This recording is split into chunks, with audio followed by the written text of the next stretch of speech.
Wahyu pasal 16 ayat 14.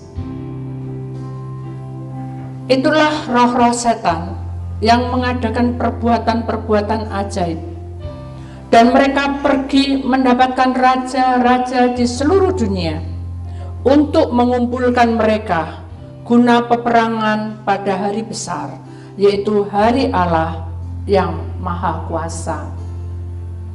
Bapa, kami datang menghampiri Engkau hari ini. Kami berusaha untuk meletakkan semua beban-beban kami, karena kami tahu bahwa penguasa iblis ini berusaha merebut hidup kami. Dan kami tahu apapun yang manusia kekurangan dan tidak sempurna, iblis berusaha untuk merebutnya. Dan kami percaya bahwa Tuhan lebih dahsyat, Tuhan lebih berkuasa, Tuhan juga lebih mengenal pribadi kami. Karena kami adalah pencipta yang sudah diciptakan, karena Engkaulah penciptanya, dan kami yang diciptakannya. Kami mohon padamu ya Tuhan, agar Engkau mengampuni kami, karena kami seringkali tidak mendengarkan suara dan tidak mengenal apa yang Kau mau. Ampuni. Dan kami tahu dengan suara firman-Mu berkumandang di seluruh jagat raya ini, baik melewati media apapun, baik itu televisi, baik itu radio, baik itu di YouTube, maupun di berbagai hal yang terjadi. Tuhan sudah genapi bahwa orang pilihan Allah pasti dituntunnya, walaupun dia di ujung langit pun Tuhan tetap menuntunnya. Maka itu jadikan kami terang dan pakai kami sebagai alat-Mu. Kami tahu bahwa rupa-rupa alam kegelapan dengan tema logika setan, maka kami serahkan semua ke dalam tangan. Bicaralah Engkau, karena Engkau berkuasa atas langit dan bumi. Dalam nama Tuhan Yesus yang percaya, kita sama-sama berkata amin. Beri kemuliaan kepada Tuhan. Saudara, kita akan duduk kembali. Saudara, terpujilah nama Tuhan bahwa hari ini kita masih di dalam kondisi sehat walafiat, walaupun goncangan itu ada di tengah-tengah kami. Tapi kita tahu bahwa di dalam kitab Wahyu sudah tertulis di dalam pasal 16-14 bahwa roh-roh setan itu juga mengadakan perbuatan-perbuatan ajaib. Yang seperti apa? Ya, hidup manusia ini, kalau kita pikir logika, saudara, maka kita akan merasa bahwa kita sendiri. Kita berjuang itu mati-matian, tidak ada yang mau tahu. Ya. Kita dituntun atau dituntut dengan perkara A, perkara B, perkara C, tapi orang sekeliling kita, bahkan orang yang kita cintai pun tidak mau tahu. Sakit hati pasti, ya. Tapi dengan proses itu kita seharusnya memahami, ya, bahwa Tuhan izinkan semua ini terjadi karena saya harus belajar untuk mengimaninya dan belajar untuk percaya bahwa Tuhan itu ada. Kalau Tuhan ada dan kita percaya, maka keajaiban Tuhan itu akan diberikan dengan cuma-cuma kepada orang pilihannya. Tapi kalau iblis, aku mau kaya, oh ini persyaratannya, dikasih kita kaya raya. Tapi dibalik itu semua ada tuntutannya, yaitu nyawa, dan kita menjadi miliknya. Kalau miliknya masuk ke dalam surga, tidak apa-apa. Masuk di dalam penguasa roh kegelapan, mau? Nggak mau. Jangankan masuk ke tempat kegelapan, kelihatan wujudnya yang serem aja kita lari, betul nggak? Makanya kita sadar bahwa roh-roh penguasa jahat pun juga nggak mau kalah, saudara. Dia akan memberikan perbuatan-perbuatan aja yang kaya mendadak, ya, pesugihan, ya. Orang nggak ngerti bisa ngerti karena dia tanya pada orang yang begini, orang begitu. Semuanya itu sebetulnya, saudara, nama itu sudah tertera, baik itu tenung, mantra, roh-roh penguasa kegelapan, segala sesuatu itu bisa diolah dengan manis. Tapi dalamnya adalah kematian. Paham saudara? Jadi kalau saudara bertanya-tanya, berarti sama saja saudara sudah terikat dengan apa?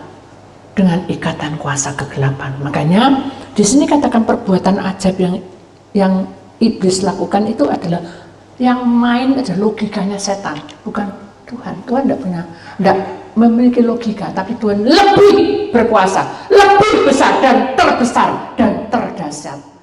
Dia di atas segala-galanya. Jadi tidak ada logika, saudara. Tapi kalau iblis memakai trik, tapi Tuhan tidak ada trik. Amin. Rencana Tuhan itu selalu indah pada waktunya. Jadi kita tidak boleh mengeluh, tidak boleh sedih terus, beruntun, merasa minder, merasa tidak mampu. Terus aku tak gini, ya itu saya dulu. Saya itu kalau di dalam kelas saya tidak banyak teman. Jadi apa-apa diem. Tapi yang rugi siapa? Kita. Kenapa? Karena dalam proses hidup kita selalu banyak masalah dan tidak ada orang yang bisa mengerti. Akhirnya apa? Ya kita bicara sendiri, ngelamun kayak apa, terus mikir enggak. Untung saya dari kecil saya jadi anak Tuhan. Tuhan izinkan. Sehingga begitu saya punya masalah, saya ingat, oh, Raja Daud, dia bisa menjadi raja. Saya tidak pengen jadi raja, tapi saya pengen selamat.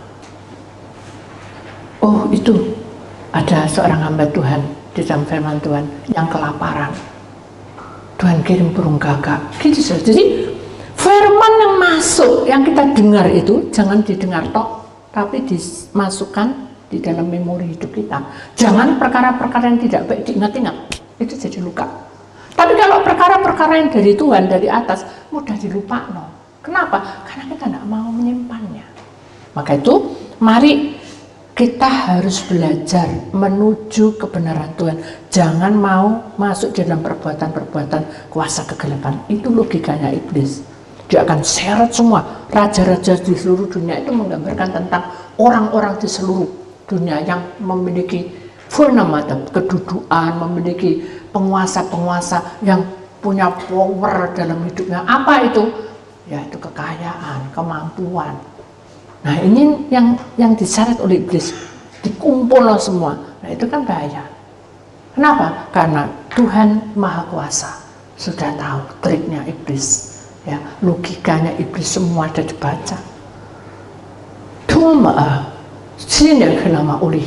Maka itu kita tidak boleh kebawa oleh kuasa kegelapan. Kita harus tegar, kuat, teguh. Kenapa? Karena rupa-rupa kegelapan ini akan menguasai manusia sama kita mau terima.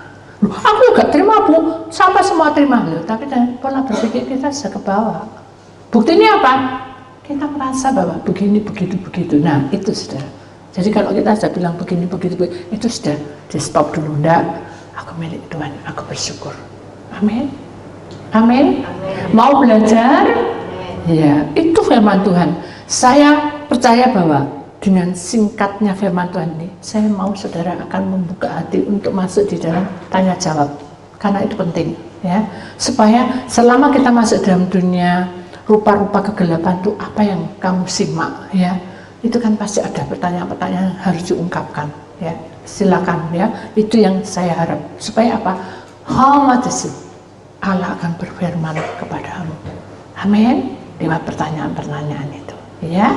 Itu firman Tuhan yang diberikan pada kita hari ini, singkat dan padat, bahwa nama Allah beserta kita, amin. Nah ini oleh Pak Tema, karena Allah lebih dahsyat dan Dia akan membentuk kita, karena kita adalah tanah liat. Tuhan penjunan, amin.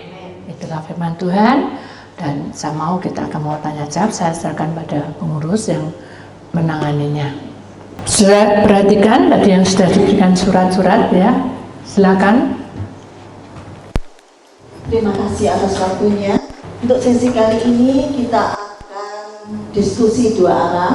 Kali ini berbeda dengan sesi-sesi sebelumnya. Kita akan membuka wacana, pengetahuan, kita akan membuka hikmat, membuka apapun, dan kita akan menggali dari Bu Titi.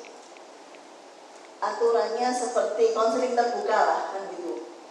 Dan session kali ini kita akan membuka rahasia-rahasia, misteri-misteri alam roh, dan saudara sekalian dapat mempertanyakan segala sesuatu yang berhubungan dengan alam roh. Karena ini sifatnya adalah konseling umum, yang dipertanyakan adalah hal-hal yang general. Jadi kita membuka session, jadi selama Bu Titi khotbah sampai dengan hari ini, kita itu punya persepsi pendeta setan gitu. Kadang-kadang kita juga nggak mengerti. Tapi saat ini kita memberi kesempatan kepada semuanya untuk mempertanyakan apapun yang berhubungan dengan alam roh. Surat-surat yang pertanyaan yang sudah ditulis, apakah bisa dikumpulkan untuk kita dapat memulai acaranya? Kita akan membuka acara ini 30 menit ke depan.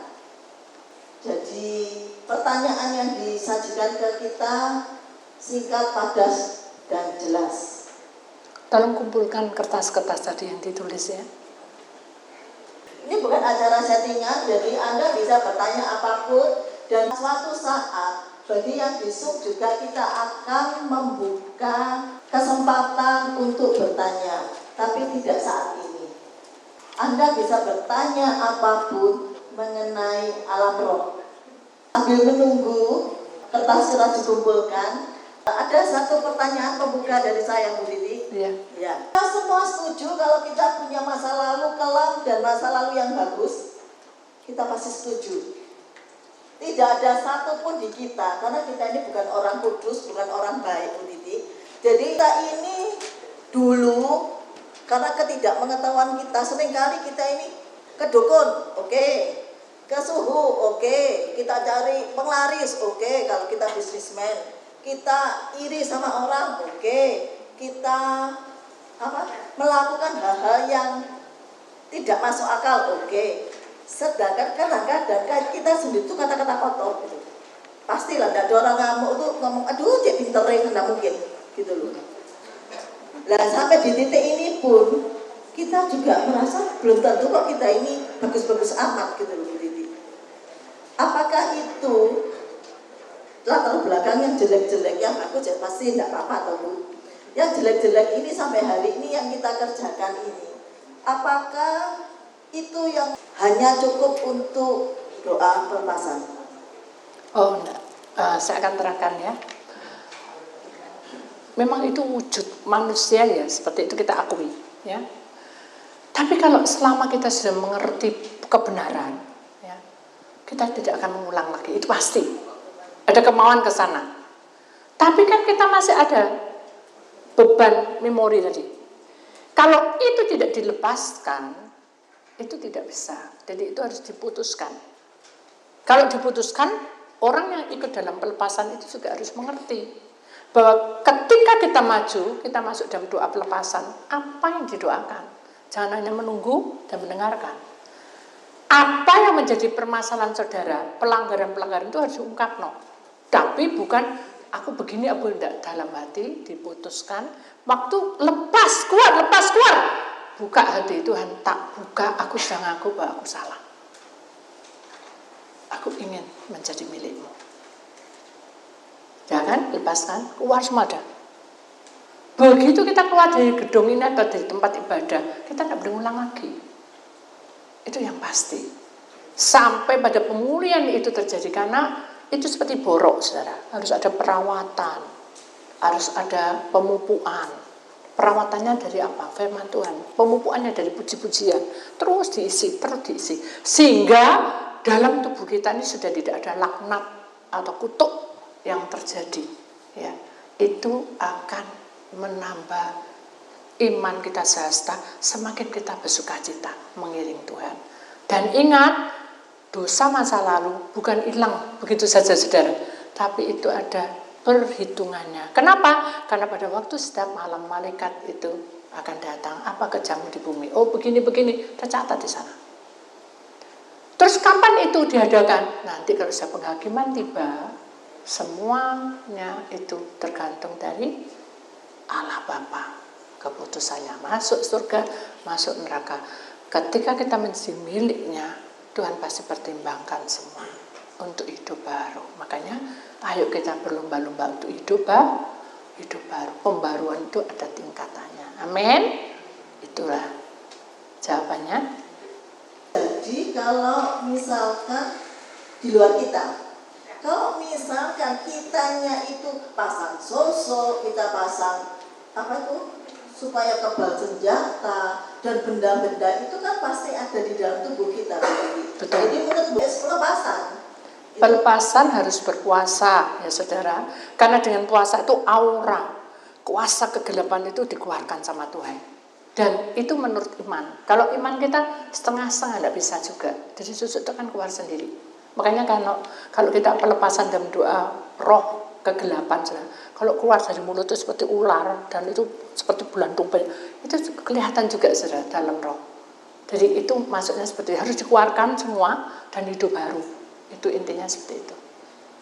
Susuknya keluar, setannya juga ikut Keluar pasti. Karena saya pernah mendengar susuknya dengan jangka waktu tertentu tidak ada khasiatnya. Tapi kan setan yang di dalam kita kan masih ada. Keluar karena kita milik Tuhan. Ada lagi? Nah ini lagi ada satu pertanyaan. Seandainya itu bukan anak Tuhan, ya, saya pernah berpikir itu enggak? Kalau bukan kenal Bu Titi gitu intinya. Nah bidesi olehim paham. Tuhan berkata, aku berkuasa atas jagat raya ini. Aku yang akan bertindak dan aku akan memulihkan mereka. Puji Tuhan, Tuhan baik. Beri kemuliaan pada Tuhan saya. Ini saya sudah jawabannya saudara. Maka itu saya lebih lega karena Tuhan berkuasa. Silakan mau bertanya ya. Iya. Saya mau tanya, apakah kita puasa bisa segampang itu melihat alam roh? Sudah? Pertanyaannya adalah, apakah kita bisa melihat alam roh gitu kan, Pak? Ini di luar, misalkan indera keenam gitu, bukan kan? Bukan.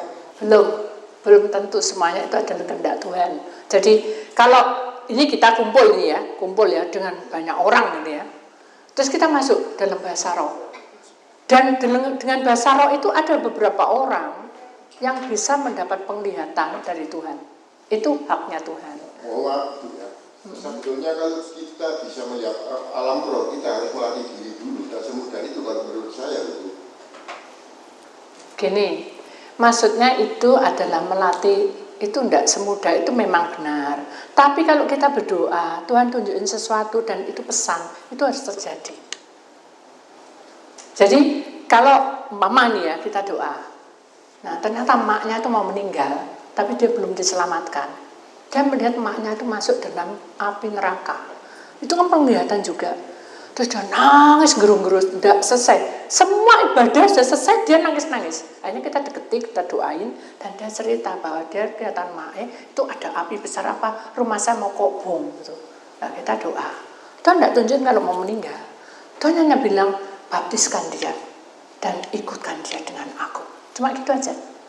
Sedangkan kalau kita menurut ilmu kejawen gitu, ini maaf ya, itu melihat alam roh tidak semudah yang kita diomongkan seperti di YouTube itu tidak semudah itu. Itu ilmu. Cuma tertentu tidak semudah itu. Menurut saya itu. Ya, itu beda. Roh yang di dalam Tuhan itu adalah hak Tuhan. Tapi kalau itu adalah ilmu. Jadi itu harus dipelajari. Beda. Kalau kita belum paham, ini bukan ilmu. Iya, sama. Maksudnya kalau kita masuk dalam roh ya, kalau kita ini doa biasa. Terus kita masuk dalam roh dan Tuhan mengizinkan beberapa orang kelihatan. Itu juga haknya Tuhan. Jadi itu tidak perlu dipelajari. Itu langsung aja turun. Itu seperti Tuhan itu memberi pesan gitu. Itu alam roh.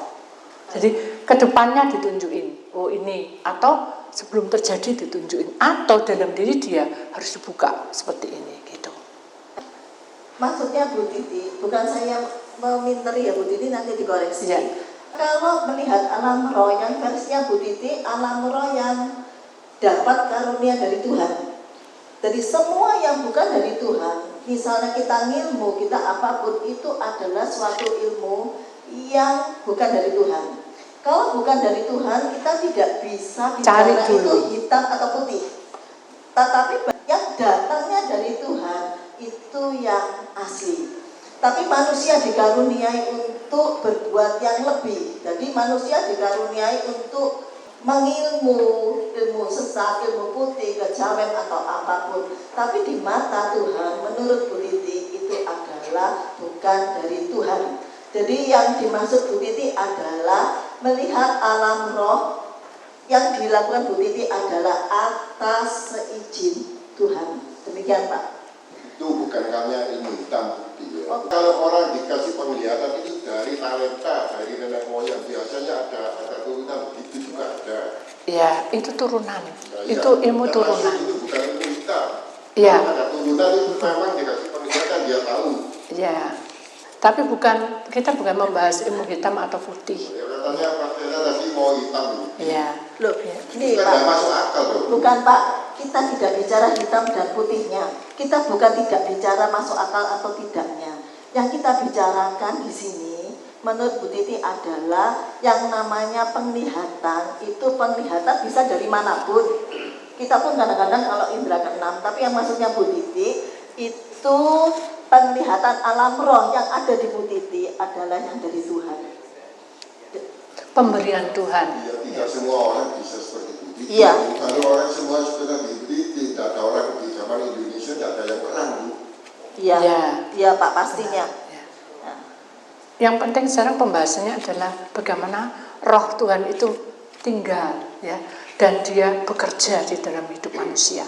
Itu kita bicara soal itu.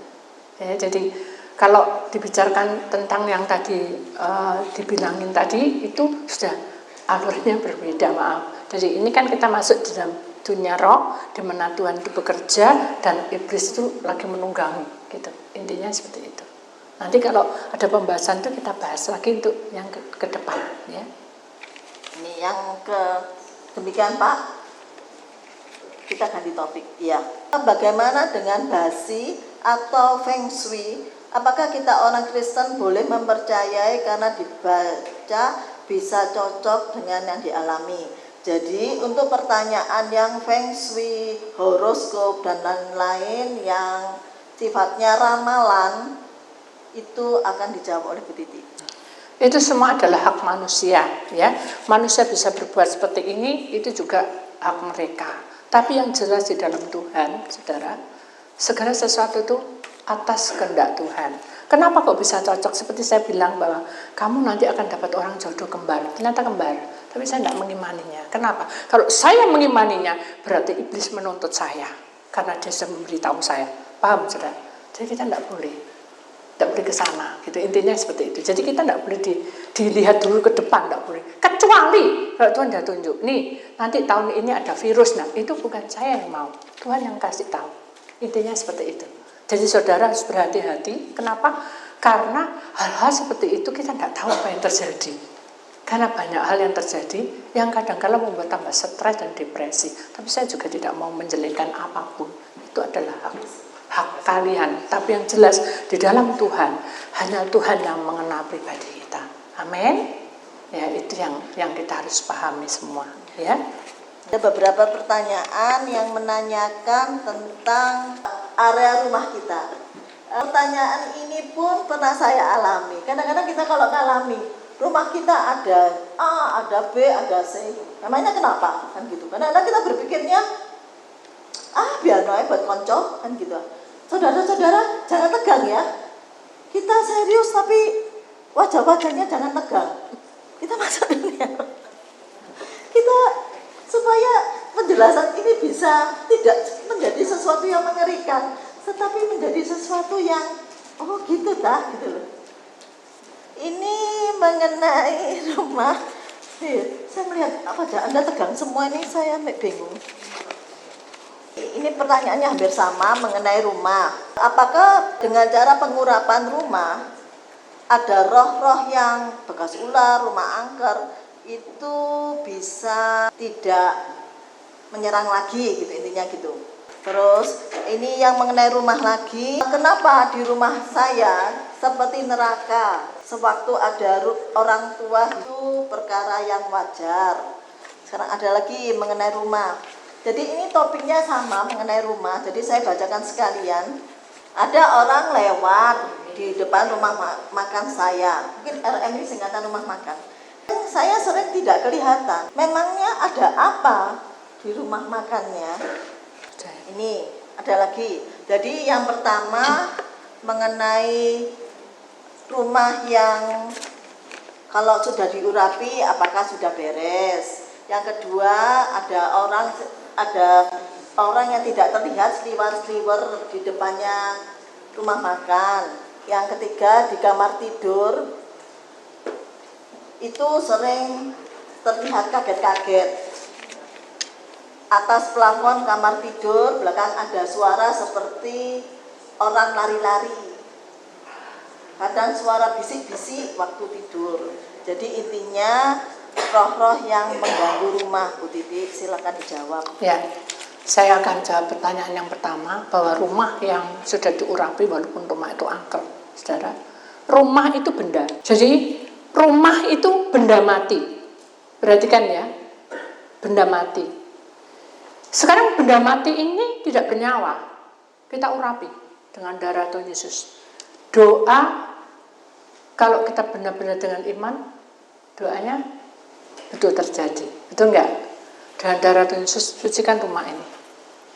Walaupun dia angker, diusir semua setannya, sucikan. Rumah ini sudah suci. Benar, pasti suci. Karena dia benda mati, tidak bisa berbuat dosa. Kenapa tiba-tiba lebih jahat lagi di dalam rumah itu? Karena orang yang tinggal di tempat itu sudahkah menjalankan perintah Tuhan? Apa contohnya? Kalau kamu anak Tuhan, pernah doa? Lupa. Pernah puasa? Istrinya jawab, jangankan puasa, doa males. Terus apa yang dikerjakan? Marah-marah, kata-kata kotor keluar. Ya sudah. Yang ngundang siapa? Siapa yang ngundang? Manusianya. Bukankah dalam firman Tuhan berkata bahwa kalau satu roh yang keluar, dia akan kembali dengan berapa roh? Oh ya, gak usah diurap. Salah. Malah salah kaprah itu. Maksudnya adalah satu roh itu diusir. Ya. Ini contoh aja kan, firman Tuhan bilang satu roh diusir, keluar. Lepas, putuskan. Saya selalu bilang, buang ke tengah lautan yang paling dalam dan tidak bisa ditemui oleh manusia. Berarti saya tidak bisa transfer. Betul enggak? Sudah tidak ditemui manusia. Dari alam yang paling dalam. Namanya setan. Tidak tahu caranya, enggak tahu. Tidak perlu tanya, bagaimana caranya kamu keluar. Enggak perlu. Itu kan setan, bukan manusia. Keluar dia. Kalau keluar, dia akan kembali kemana? Ke rumahnya. Nah, dalam perjalanan di rumahnya itu, ada penguasa lain? Ada. Itulah pekerjaan iblis. Iblis itu kalau ini sekarang saya wilayahnya di A. Saya itu ketemunya pembuangan keluar dari alam yang tidak dijamah oleh manusia itu mungkin dari C saja. Dari C menuju ke B ke A itu wilayahnya sendiri-sendiri. Begitu dia masuk ke wilayah B untuk menuju ke A, B tidak mau, nggak bisa. Tidak boleh, ini penguasaanku. Perang udah. Tidak tahu cara gimana. Yang menang setan yang satu tadi. Berarti si B pengikutnya ikut ke kemana? Ke yang satu tadi. Jadi punya polo dia. Langsung dia masuk lagi ke tempat apa lagi? B ke A. A ini rumahnya dia. Begitu rumah ini kosong dan di dalam rumah ini manusianya penuh dengan banyak masalah, masuk enggak? Masuk dia. Dengan bolo-bolo tadi itu. Makanya setan dama selalu berusaha untuk mengacaukan kita dengan bolo-bolo tadi. Satu roh jadi banyak. Kenapa? Karena dia menang. Tapi kalau setan yang satu tadi kalah, dia ikut ngabdi pada yang B. Nggak tahu kapan mau ketemu lagi di rumah yang lama gitu. Maksudnya seperti itu. Jadi cara triknya iblis itu, secara logikanya iblis itu seperti itu. Jadi kita harus tahu. Paham? Itu satu saya kejawab. Yang kedua, Itu solusinya. itu solusinya. Tapi Yang kan kedua berdoa. tidak lengkap. Karena gini, yang benda mati itu tetap hidup dan kudus. Tapi manusia yang di dalam itu yang perlu diubah. Loh Bu, tapi itu suami saya belum kenal Tuhan ya. Kamu melipat tangan dong berdoa. Tuhan lindungi suamiku. Kayak Ayub. Ayub itu anak-anaknya tidak ada yang selamat tuh saudara. Tapi saya tetap doa. Tapi sudah waktunya jeda iblis ambil alih ya, mati semua diganti yang baru. Bukan berarti kita minta ganti baru, enggak juga. Kita tetap bertahan. Maksudnya seperti itu. Jadi rumah yang sudah diurapi tetap manusianya harus punya pegangan Tuhan dan tetap mendengar apa yang Tuhan bicarakan. Dalam arti berdoa, ya, selalu memuji-muji Tuhan, nyanyi sudah, jangan ngomel. Oh sepi, ambil nari, ambil masak-masak ya, sepi sungguhan. Tahu sudah. Jadi kita harus ada sukacita dan memuji Tuhan. Baca firman, dengar YouTube tentang khotbah, jangan dengar YouTube dengan Korea. Kalau film Korea seneng bahagia, mari bar, sumpek lagi sudah. Itu film Korea, bukan tidak boleh, itu kan hiburan. Ya lawak tuh. Selesai sumpek lagi. Tidak ada keselamatan. Mereka ini adalah satu contoh aja. Oh, aku tidak boleh kayak gini, ya, gitu sudah. Tapi untuk selanjutnya PR-nya dari kita masing-masing. Kita harus merubah diri kita. Itu intinya seperti itu. Jadi intinya bagi Bu Titi, pengurapan orang yang ada di dalamnya harus benar. Banyak pertanyaan di sini, rumah saya kok pengurapan sudah, ini sudah, tapi kok ya tetap aja kan gitu. Harus sabar dan pendekatan dengan Tuhan itu harus peka, jangan tergantung pada hambanya. Yang penting, ya harus sabar dan mencari Tuhan sungguh-sungguh di dalam rumah itu. Cari Tuhan, berdoa, Tuhan tak serano apa yang kau mau dalam hidupku. Tak serano rumah ini juga milikmu, saya juga milikmu. Gitu saudara.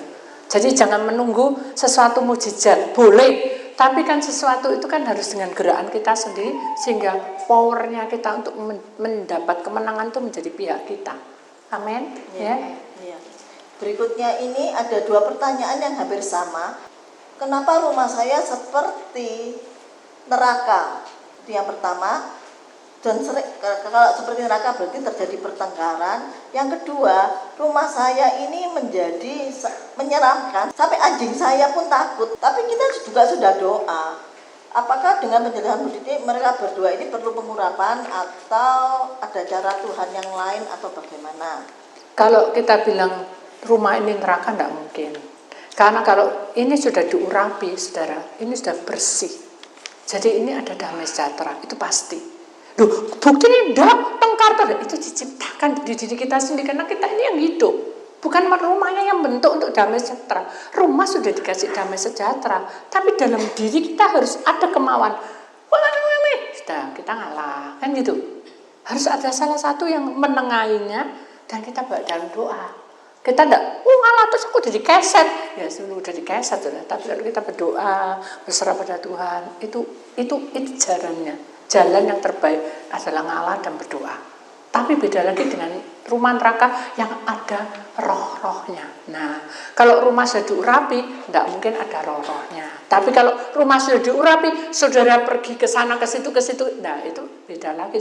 Sudah mengundang roh lain untuk masuk, sehingga itu lebih jahat lagi. Kenapa? Karena setan tahu ini diurapi, aku lebih kuat lagi. Nah, itu triknya atau cara pola kerjanya iblis itu seperti itu. Logikanya iblis itu, kalau kamu sedang ngurapi, kamu masuk lagi ke lubang yang kumbang yang sama, aku masuk lagi, kamu lebih jahat.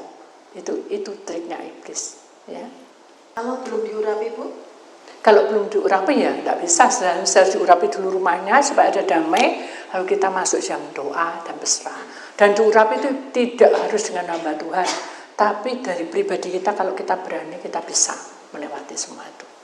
Nanti saya tuntun gitu, intinya pasti ada dituntun toh saudara, caranya bagaimana. Karena keterbatasan waktu, kita membahas masalah rumah, nanti kita lanjutkan ke session berikutnya. Kita akan menambah satu pertanyaan, bagaimana cara melepaskan ilmu hitam yang sudah disembah sejak umur 17 tahun sampai 66 tahun. apakah akan terkena fisik bagi yang menyembah, seberapa burukkah, mungkin ini bicara mengenai seberapa buruk akibatnya bagi dia dan keluarganya, Bu Titi? Ya pasti ada masalah, saudara, karena terang dan gelap tidak bisa disatukan. Kalau kamu memilih terang, itu harus lepas semua. Dan kalau itu memang harus tradisi, harus dirunding dengan keluarga, kan gitu.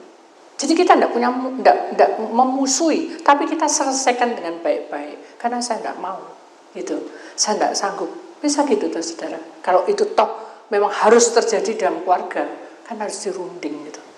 Dan kalau kita berdoa, pasti Tuhan punya banyak cara. Amin. Dan jangan takut. Ya, mungkin pertanyaan orang ini, aku sudah jalani, aku mau berubah, apa yang harus tak berbuat ke depannya?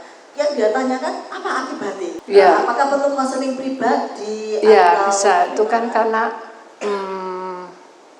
kisahnya kan masing-masing ya. Kan ini kita ngambil pada umumnya, ya. Tapi kalau itu memang ada sesuatu yang harus diselesaikan, itu kan pribadi juga ya. Kita bisa konseling, terima konseling seperti itu.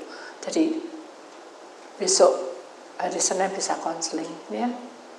Seperti itu. Dan ada akibatnya Bu Titi kalau kita tidak mau berubah gimana? Tidak bisa, karena terang dan gelap tidak bisa bersatu, dan bukan malapetaka ya, makin memburuk. Jadi yang tadinya kita punya power untuk naik itu bukan naik pangkat atau naik untuk masuk dalam pendekatan dengan Tuhan, itu buntu semua, tertutup.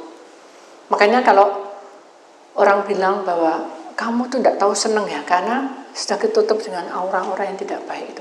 Dan itu harus dilepaskan semua dan hidup baru. Intinya seperti itu.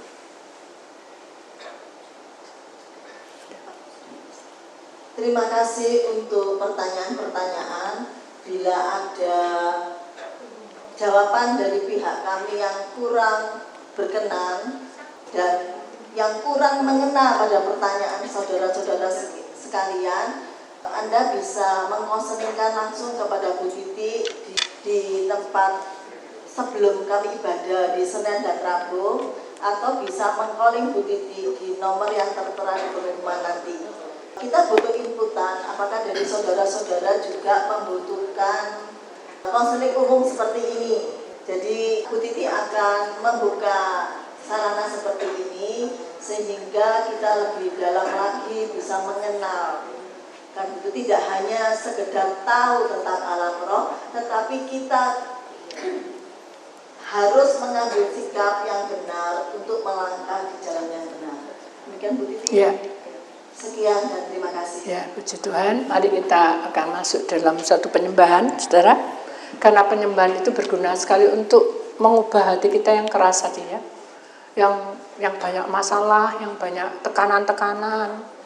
Karena selama kita sudah masuk di dalam pengurapan dan semua selesai sesuai dengan firman Tuhan, kalau sampai ada terjadi sesuatu, itu pasti ada yang salah gitu. Ada yang tidak pas dalam hidupnya. Entah ada sesuatu, entah jimat, entah apa kita juga tidak ngerti. Makanya harus konseling ke orangnya, ke pribadi ya. Ada satu pujian yang mengatakan bahwa pujian dan syukurku kubawa padamu, ku tahu hidupku adalah penyembahan ya. Kita tahu bahwa dengan rendah hati kita persembahkan, karena kita sadar bahwa itu semua adalah anugerah Allah yang diberikan pada kita.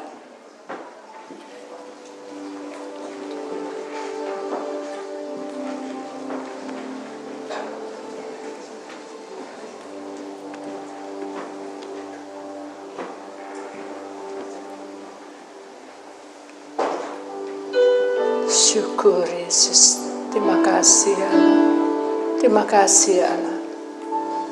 Terimalah persembahan pujian ini, karena kami berencanamu lebih indah dan kuasamu lebih bekerja.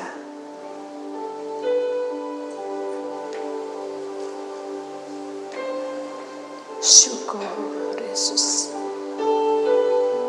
syukur.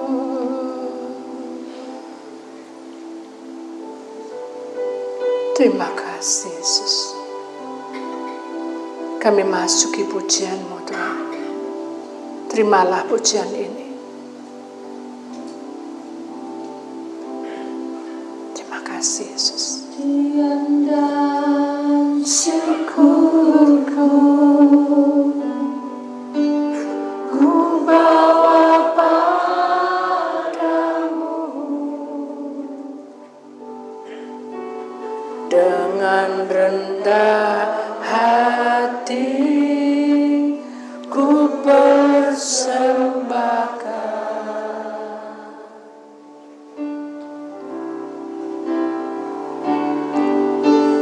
Sadar bila ku ada hanya karena anugerah, bukan karena kekuatanku.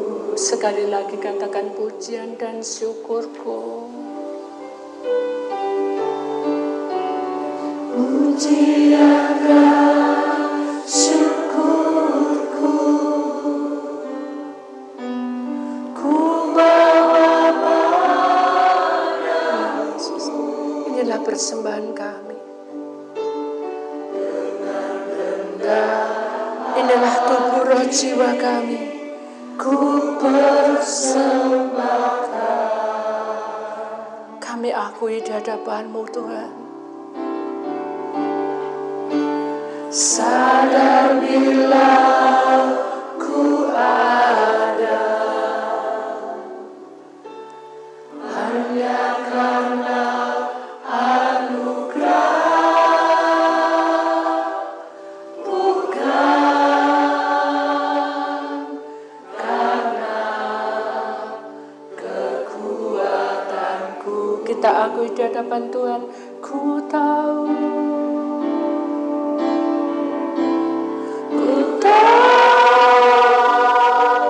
Hidupku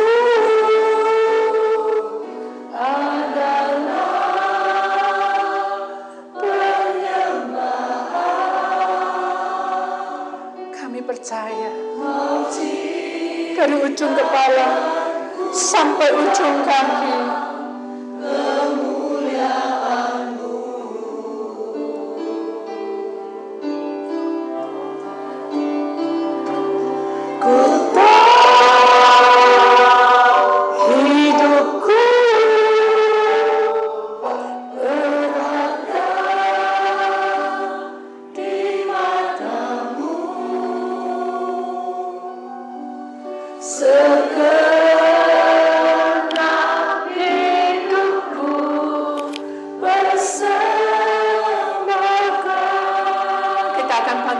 segenap hidupku. Segenap hidupku bersembah. Mari kita akui di hadapan Tuhan, segenap hidupku. Segenap hidupku